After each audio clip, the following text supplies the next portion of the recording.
Amen. Magandang gabi po. Sino ang fasting ngayong gabi? Wala. Sino ang fasting ngayong gabi? Wala. Amen. Sino ang nag-fasting ng 2 meal? Wala. 1 meal. Kalahating meal. Wala. Okay. So tuloy na ate, tuloy. Wala. Ito yung unang-unang gabi natin ng ating mid-year prayer and fasting. And yan, meron pala kayong copy, no? Nandyan. Hindi ko alam kung anong nakalagay dyan sa inyo. Basta, sundan nyo na lang. may mga blanco ba sila, Pas? Ay, hindi ko alam yung mga blanco nyo. Sige, tuloy natin. Pasensya na kayo, mga kapatid, at naging busy at naubos yung oras namin nila sa Aleli kanina. Pamula kaninang umaga hanggang ngayong gabi, halos nagbagabi na kaantay ka tawag dito sa doktor at doon sa procedure. And hindi ko na nagawa ng PowerPoint at PDF na lang tayo, mga kapatid. Ang ating topic ngayong gabi ay patungkol sa buhay o pagkatao ni Gideon. Familiar kayo sa pangalan niya? O familiar kayo dun sa Gideon Bible? So, si Gideon ay galing sa tribe ni Manasseh at siya yung pinakabunso sa magkakapatid. And according to him, sa chapter 6, siya yung maliit ang angkan, pinakamahina. Kaya ang topic natin about Gideon is the minority with the Lord is a majority. Parang nasa lang tayo, sa hearing ng impeachment. Talking about minority and majority. meron pang oo. timing na timing. Hindi ako nakanood ng SONA. So, hindi ko alam kung ano nangyari. And yung ating topic, ayan, nandyan sa Gideon. And basahin natin, the minority with the Lord is a majority. And the Lord said to Gideon, the people with you are too many for me to give the Midianites into their hands, lest Israel boast over me, saying, my own hand has saved me. Chapter 6, si Gideon at ang mga Israelites ay nasa ilalim sila ng pananakop ng Midianites that time.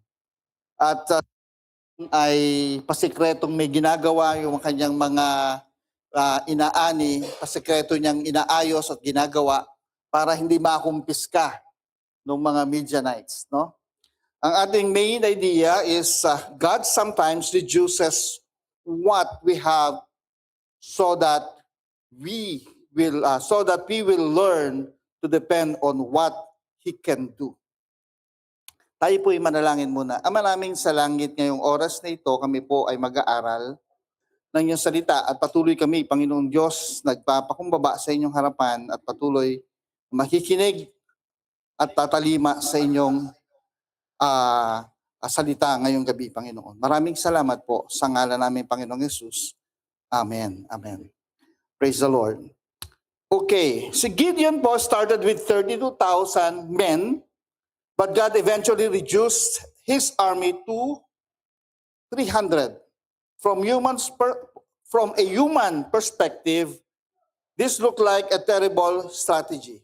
Imagine, meron ka lang 32,000, tinanggal mo pa paunti-unti. Unang natanggal ay yung, sino dito ang mga duwag? Tinanong ni Gideon.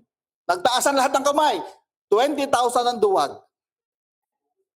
Nawala agad yung 20,000. And nung pangalawang testing is about yung paano sila uminom sa batis o sa river. So, ang natanggal agad doon from the 10,000 is ilan? 900 9,700 agad ang tinanggal ulit ni Lord. Natirahan siya ng 300. But God said, the people with you are too many. Ayun nga yung kaninang binasa natin. Why God reduced Gideon's army? Because God wanted Israel to understand that victory would come from Him, not from the numbers or strength. Point number 1. God may reduce us to remove our dependence on ourselves. Judges chapter 7, verses 2 to 3. God first allowed those who are afraid to go home. Hindi pala 20, 32,000 nga pala yun, ano? So 22,000 agad ang nawala, naiwan yung 10,000. Sometimes God removes things that we thought were necessary because they have become the source of our confidence. We may depend on, number 1, nandiyan, nailagay ba ni Pastor? Our abilities. Minsan, o madalas, nakadepende tayo sa ating kaalaman. Alam natin yung mga sitwasyon, Lord, nakita ko na to. And si God, madalas, gusto niya, kahit sa maliit na bagay, maging dependent ka sa Kanya. The moment po, mga kapatid, kaninang umaga, nung binabalikan ko itong topic about Gideon, nag-strike sa akin yung gagawing biopsy kay Sister Aleli. Sabi ko sa Panginoon, Lord, hindi kayang pantayan ng abilidad yung mangyayaring biopsy mamaya. Sabi ko sa kanya, Lord, kahit anong gawin mong isip, kahit anong gawin mo, kahit matalino yung doktor, kahit anong galing nila, pag sakit ang pinag-usapan, wala silang magagawa. Amen? Tama yun, di ba? Sa amin lang naman madalas meron. So, sa clinic na pinagpapasukan ko, Pasjin, pag masakit ang ngipin nila at namamagagilagin nila, parang parati sa amin sinisisi. Pati tuloy kahit pagkain amoy mo hininga mabaho, parang gustong isisi sa'yo. In the first place, hindi sila marunong mag-toothbrush ng maayos. Diba? Pero si Lord, yung abilidad na yan, ginawa niya, pero hindi mo kayang, ang pinapamukha sa akin ni Lord kaninang umaga, hindi mo kaya yung laban na yan kung wala ako. Amen. So kung iisipin ko yung sitwasyon, fighting against the big C, again, napagtagumpayan na namin yung big C, cancer ng wife ko sa kidney. Thank you, Mark. At meron na namang big C na nakaumang na kakalabanin na naman. But I have a big J nakasama. So walang lalaki pa sa big J na meron tayo. And then sabi yan, our resources. Minsan sasagadin tayo ng Panginoon. Lord, wala na ako. And the same thing with us. Kanina, mga nakakarang araw, nag-iisip si Aleli, sabi 30,000 daw ang gastusin. Sabi niya sa akin, Daddy, may 30,000 ka. Sabi ko, meron. Sabi ko, ang wala ako, yung 300,000 and up na gagamitin sa kanyang pag-opera. Pero, again, pinakita ni Lord, yung 30,000 pala, pwedeng maging 6,000 lang. Amen? So, ibig sabihin, yung 300,000, pwedeng 60,000 lang magastos. Tama? Do the math. Amen? 30,000 naging 6,000. So, yung 300,000, pwedeng maging 60,000. Amen. At tatayo ulit muli, Sister Aleli, dito sa inyo pag nangyari yon sa darating na August. Amen? Hindi pala pag nangyari. Pinangyari na ng Lord.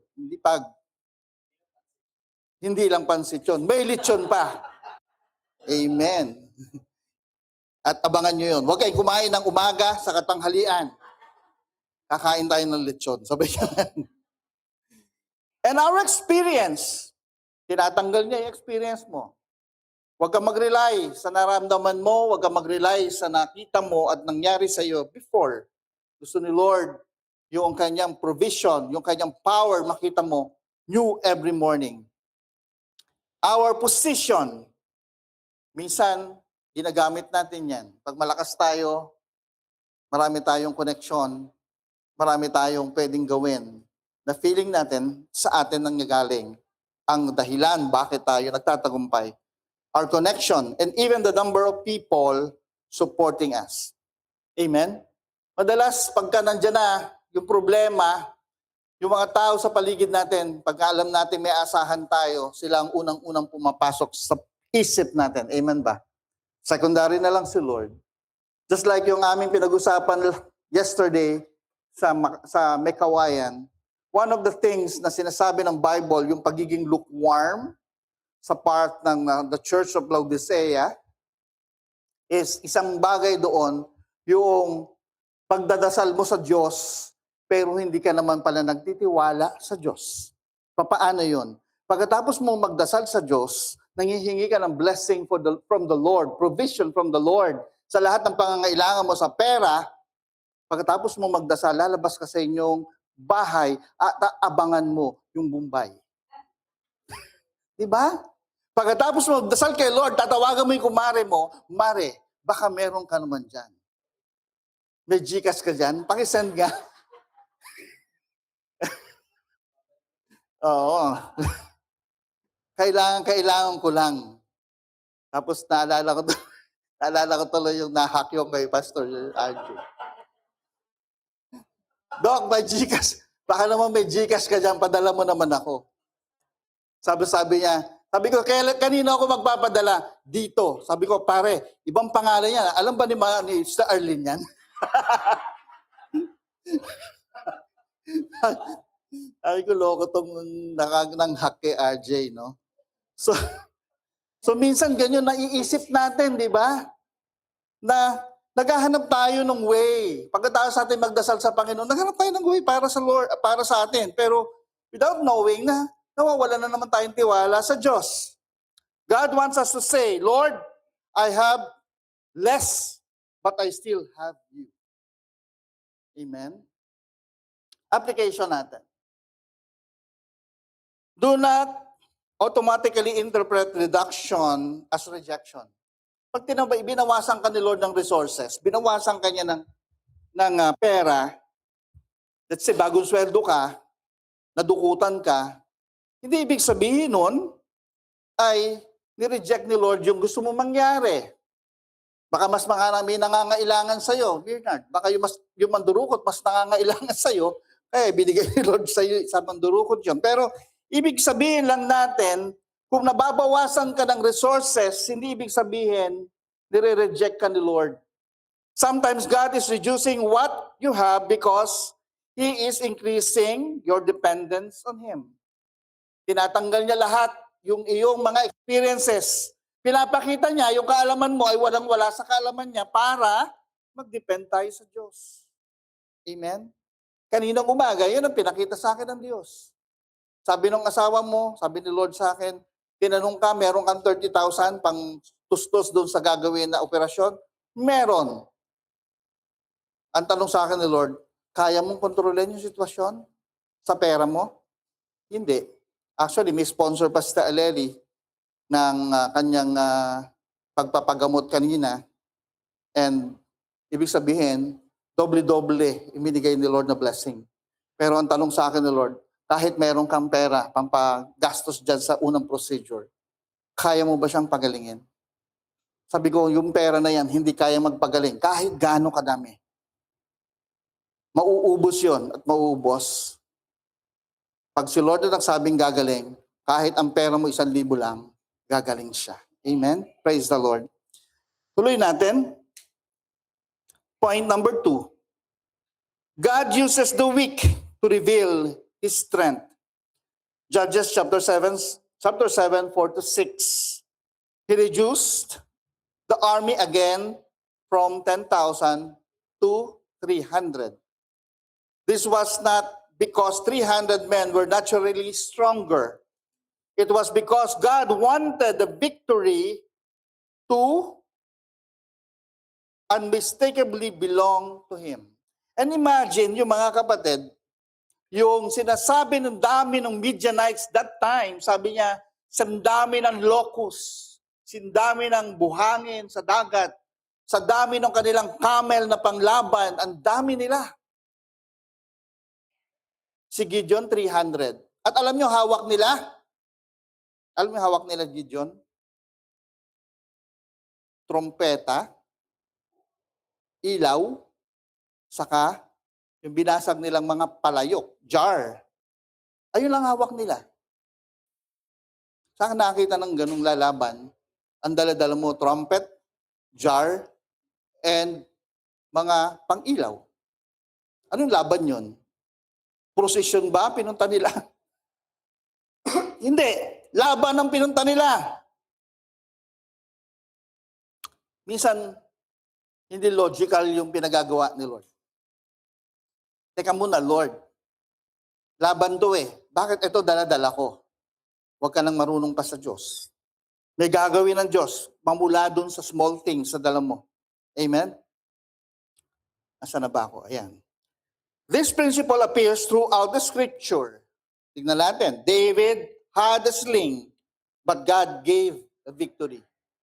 Gaano kalaki yung kalaban ni David? Sabi ng Bible, almost 9 foot tall na si Goliath. Yung kanyang sword, baka nga hindi kayang buhatin halos na David yon. Pero ang dala-dala lang niya, sling at bato. Imposible. Pero ginawang posible ng Diyos. Moses had a staff, but God opened the Red Sea through that staff. Sa simula, yung staff niya sinabi, ibalapag mo sa lupa, magiging ahas. Yung mga, mga kasama ng Pharaoh, ng mga magician and ano pa ba yun, mga salamangkero, nagawa din nila. Diba? Sa story, naging ahas din. Kaya lang yung ahas nila, kinain ng ahas ni Moses. Minsan, may ganun tayong tendency, di ba?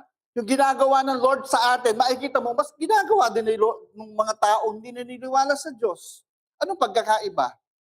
Pero si Moses, that stuff, ginamit ni Lord John for so many times para maipakita ng Diyos kung gaano ka-powerful ang Diyos sa kanila. Amen? Hindi yung staff mismo ang may power, kundi binigyan lang ni Lord John ng kapangyarihan para ipakita yung kanyang glory at kaluwalhatian doon sa bagay na yon. Samson had a jawbone of a donkey. Yung panga ng donkey, yun ang panlaban niya, pinanghahataw ni Samson. Pero sabi ng Bible, nung nagkasala si Samson, nawala yung lakas niya. Nung nawalan siya ng lakas, alam na natin ang story.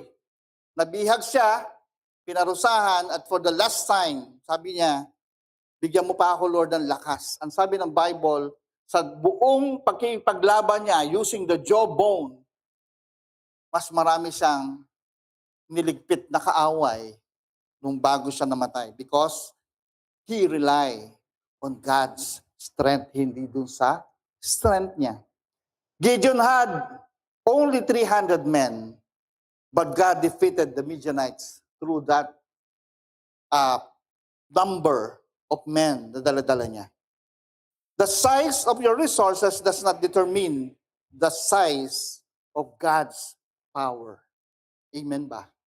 Hindi nakasalalay yung kapangyarihan ng Diyos dun sa laki o liit ng mayroon ka. Amen ba? Ang Diyos kaya niyang pagkasahin sa isang maliit na bagay yung kapangyarihan niya. At kaya niyang makita yung kapangyarihan niya through that small thing. You feel, I am not enough. God answered. God's answer may be, you don't have enough, but I am enough. Application. Never measure what God can do by what you currently have. Ang classic story sa New Testament yan, yung batang merong 2 isda saka 5 tinapay. Maliit, kakaunti, pero kaya ni Lord gumawa ng miracle galing dun sa kakaunti. Amen? Maliit na pananampalataya, kaya mong i-move yung mountain through that small faith that you have. Amen? maliit na panalangin. Sabi ko nga kanina habang nandun ako sa share, sabi ko, Lord, nagsimula tayo sa maliit na bagay sa ngayon. Yung pain ni Sister Aleli during the procedure, almost wala. Sabi nga niya sa akin, baka sanay na lang talaga ako dun sa mga tusok sa akin every 3 times a week. Pero sabi nga daw sa kanya, matapang siya doon sa part na yon, sa ginawang procedure sa kanya. So minsan, tayong mga weak, kung tutusin, mahina ang pain tolerance yan ni Sister Aleli. No? Madalas siyang pagka pinapastahan ko yan, gusto niya naka-anesthesia dahil nangingilo siyang madalas. Pero doon sa part na yon, pinalalakas tayo ni Lord. Amen? At doon sa small victory, natuto tayo magpasalamat sa Diyos, mabigyan ng glory ang Diyos. Amen? Sa susunod na malaking victory, mas marami tayong ipagpapasalamat at mas maraming magpapalakpakan ng glory ng God dahil ang Diyos ay nagpapagaling, ang Diyos ay sumasagot sa ating mga panalangin. At that time, nung nalaman namin may ganung si Sister Aleli, sinabi ko ulit sa sarili ko, Lord, ito na ulit ang time para ipahayag nyo at ipakita nyo kung gaano kayo makapangyarihan.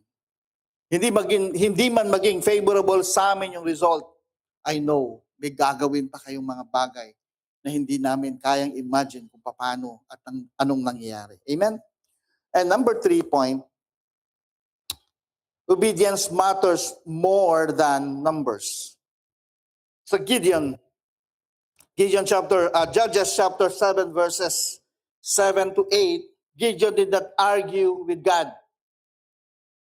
Naghingi lang si Gideon ng confirmation. Diba? Nanghingi si Gideon ng confirmation doon sa sinasabi niya, etong parang fur na ito o yung parang balat ng hayop ng tupa na to na ilagay niya doon sa floor. Sabi niya, Lord, pagka ito bukas ang umaga nabasa ng hamog itong balat, itong balahibong ng tupa na ito at yung paligid ay tuyo, totoong kayo nga ang nagsasabi sa akin na gawin ko itong mga bagay nito. At nangyari. Naku, meron na naman testing si Gideon. Sige, ganito naman, baligtarin natin, Lord. Pagka yung mga sa paligid niya ay basa at yung tawag dito, yung fur na yon o yung balat ng tupa na yon ay tuyo, sigurado, pinagagawa niyo sa akin to. Nangyari ulit. Hindi masama manghingi ng confirmation kay Lord kung talagang medyo iisip ka na, talaga ba talagang ako gagamitin ni Lord? Pwede ka manghingi ng confirmation. Pero, hindi ka pwedeng mawala ng pag-asa at hindi ka pwedeng magkaroon ng doubt. Lord, talaga ba? Pagkatapos kang bigyan ni Lord ng 2 confirmation, naghingi pa ba si Gideon ng pangatlo? Hindi na. Dahil naniwala na siya na ang Diyos ang tumawag sa kanya, ang Diyos ang magbibigay ng victory kay Gideon. Gideon said 300. And God said 300 and Gideon moved forward with 300. The miracle began with obedience. Ang miracle ng Lord nagsisimula kung tunay tayong susunod sa Kanya. Kung hindi sumunod si Gideon, hindi niya ma-experience yung miracle ni God. Same with Peter. Diba? Nung lumakad siya sa tubig, hindi niya na-experience yung miracle ng Lord kung hindi siya sumunod. Minsan, nandun tayo sa comfort zone natin. Ayaw nating umalis. Lord, kampante ako dito, okay lang ako dito, masaya ako dito. Pero yung pinagagawa sa si Lord, ayaw mong sumunod. Kasi Lord, mahirap. Alam nyo, yung pagsunod, hindi nakabatay sa kung mahirap o madali yung sinasabi ng Diyos, nakabatay yan sa pagtitiwala mo sa Diyos. Amen? Ano pa ang meron dyan sa pinag-uusapan natin? Sometimes we are waiting for more people. Bago ka sumunod sa Lord, kailangan mo ng maraming tao. Si Gideon, Lord, teka muna, pabalikin mo kaya yung 22,000. Kunti naman namin, sobra naman. Hindi. More money. Lord, susunod ako. Bless mo muna ako. Amen? Maraming ganyan tao, di ba? Lord, sabi mo, yung hindi pagkakatiwalaan sa maliit, hindi mo pagkakatiwalaan sa malaki. May mga tao nagsasabi na, Lord, ibahin mo ako. Hindi mo ako mapagkakatiwalaan sa maliit, pero mapagkakatiwalaan mo ako sa malaki. Kilala mo? Ginagawa mo sinungaling si Lord. Yung prinsipyo ng Diyos, never yan mapwedeng mabali ng tao. Amen? More resources. Nanghihingi tayo ng maraming resources pa. Lord, teka muna, hindi pa puno yung Gcash ko. Saglit lang, ha? Amen? Kaya habang dumarating yung araw na malapit na ulit operahan si Sister Aleli, sabi ko, Lord, hindi ko kailangan ng more resources. Isa lang kailangan ko. Ikaw lang. Amen? May ginagawa si Lord. And I know, may gagawin pa ang Diyos. And sabi nung doktor kanina, so extensive yung magiging operation niya. Sinabi pa siyang medyo delikado. Sabi ko, sa iniisip ko kanina habang sinasabi niya yun, hindi ikaw magsasabi kung sino at anong mangyayari. Si Lord lang ang aming pinagkakatiwalaan. Instrumento ka ni Lord para gawin at pakita yung glory niya pagkatapos nitong pagsubok na ito. More opportunity. Before we obey God, but Gideon's story teaches us, you don't need more to obey God. You need faith to obey what God has already said. The question is not, how much do I have? But the question is, am I willing to obey God with what I have? Kaya mo bang sumunod sa Diyos doon sa mayroon ka ngayon?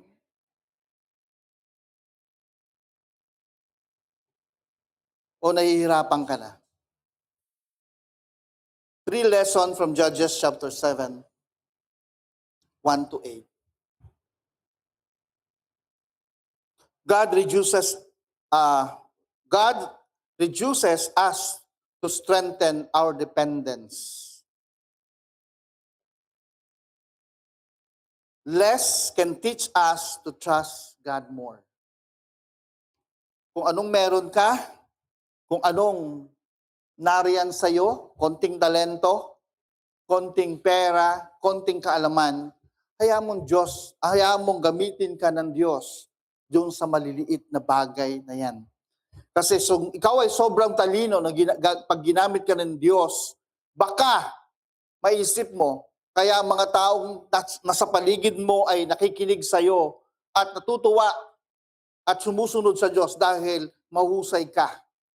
Parang si Paul, sinabi niya, dumating ako sa inyo, hindi ako gumagamit ng magagandang salita para mahikayat lang kayo. Ang dependence si Paul ay hindi sa kanyang husay, kundi dahil sa Diyos, sa Espiritu ng Diyos na nasa kanya. Number 2, God uses weaknesses to display His power. Your limitation can become the stage for God's strength. Yung limitasyon mo, nakakayahan mo, limitasyon ng pag-iisip, limitasyon ng resources, limitasyon ng pera mo, yan yung magiging stage ng God to display His glory, to display His power. Amen? Kaya nga madalas sa church, pagka tayo nagkakaroon ng planning, madalas pinag-usapan naman lang ang pastors, pag sinabing, kaya ba natin to? Pag sinabing sagot, yes, kaya natin yan, kailangan pandagdagan. Pag sinabi na natin ng mga pastors, hindi na natin kaya, yan ang tama. Dahil si Lord ang gagawa niyan, hindi tayo. Amen? Kasi pag kaya mo lang yung gagawin, wala, panis sa'yo yan eh. Pa-easy-easy ka lang. Diba? Naglalaro ka lang eh. Pero hayaan natin ang Diyos gumawa pag mahirap na ang sitwasyon. Number 3, God honors disobedience. Disobedience. Mali, erase. God honors obedience more than human strength. Victory begins when we trust and obey God's direction. Application po natin. Ang dami kong application, no? When God reduces something in your life, don't immediately ask, Lord, why are you taking this away? Instead, Lord, what are you teaching me to trust you for? Maybe God has reduced your resources. Maybe your team has become smaller. Maybe an opportunity disappeared. Maybe your plans did not work out. Remember, Gideon, 32,000, 10,000, and then 300. Yet the smaller army was not the sign that God had abandoned Gideon. Kung anong meron tayo, minsan, pagka naiisip natin, yung resources natin, unti-unting luminipis at konti, pag tinignan mo yung bank account mo, maintaining balance na lang ang laman, minsan naiisip natin, pinabayaan na tayo ng Diyos. Pero may mensahe ang Diyos sa atin. Bakit tayo dumaranas at tumapasok sa mga iba't ibang pagsubok? Akala ba natin pinabayaan na tayo ng Diyos? Amen? Sa dami ng operanista aleli, isipin namin, Lord, pinabayaan mo na ba kami? Pero hindi. Every time na may darating na ganyang klaseng pagsubok, naiisip na lang namin, ito na ulit ang pagkakataon para magkaroon ng magandang testimony ang buhay natin. Amen? So parating yung isipin natin. Pag dumadating tayo ng pagsubok, nababawasan tayo, nadi-display ulit ang kapangyarihan ng Diyos sa atin. And in conclusion,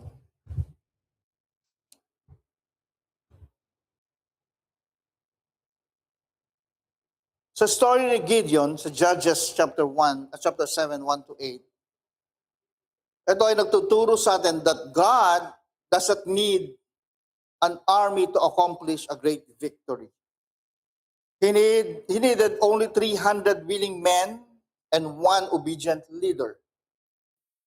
Amen? Para may accomplish yung gustong pagawa ng Panginoon. Isang leader lang na marunong sumunod sa Diyos. At 300 tao lang. Minsan nakatingin tayo sa number of church member para ma-accomplish yung mga bagay. Nung pinitignan namin nila Pastor RJ, Pastor Jean, yung last Monday na nag-meeting kami, yung about dun sa mga number of member ng church. Pag titignan mo, masaya na kami, mga leaders. Ganito karami yung leaders, ganito karami yung members, ganito karami yung Bible study, umaattend, ganito. Masaya na kami. Pero pag ipaparis mo yon, ipaparallel mo yung victory o yung mga meron tayo sa ibang church na malalaki, malulungkot ka lang. Amen? Ang basehan ba ng iyong accomplishment for the Lord ay yung ibang church? O ang basehan ng accomplishment mo kay Lord, yung pagsunod mo, ay yung mga faithful na tao na kahit kakaunti, handang lumaban for the Lord. Amen ba? Amen? Ano pa? Anong meron pa tayo dito? So don't be discouraged by what you have lost. Don't despise what seems small. Don't wait until you have everything. If God is with you, what looks like insufficient in your hand can become sufficient in His hand. Amen? Kung yung may maliit kang bagay sa iyong kamay o pag-aari ngayon, pag inilagay mo sa kamay ng Diyos yan, lalaki yan. Amen? Uy, bawal palang ilagay yung sa kamay ng Diyos yung sakit mo. Kasi pag nilagay mo yung sakit mo sa kamay ng Diyos, lalaki yun. Hindi yun ang ibig natin sabihin. Baka sipin nyo, ganun. Lord, binibigay ko sa iyo itong ubo ko. Kinabukasan ba niya, may TB ka na? Hindi po yun ang ibig sabihin natin. Ay, yung puso, paano yun? Enlargement of the heart, meron ka na. Parang may mga di ba? May papalaki ng papalaki. Di ba? Hindi yun. Hindi yung sinasabi ni Lord diyan. Yung sinasabi niya, hindi yung sakit, kundi yung kung ano yung blessing na pwedeng magamit mo for the Lord's glory, kahit maliit lang yan, ilagak mo sa kamay ng Diyos yan, lalaki at maraming mararating yan. Amen ba? So ano pa ang nakikita natin diyan? So meron ditong kasabihan. The fewer we have, the more clearly we can see what God can do. May kasabihan pa ako dito nawala Saglit, last na yon, yung kasabihan na to. Ito.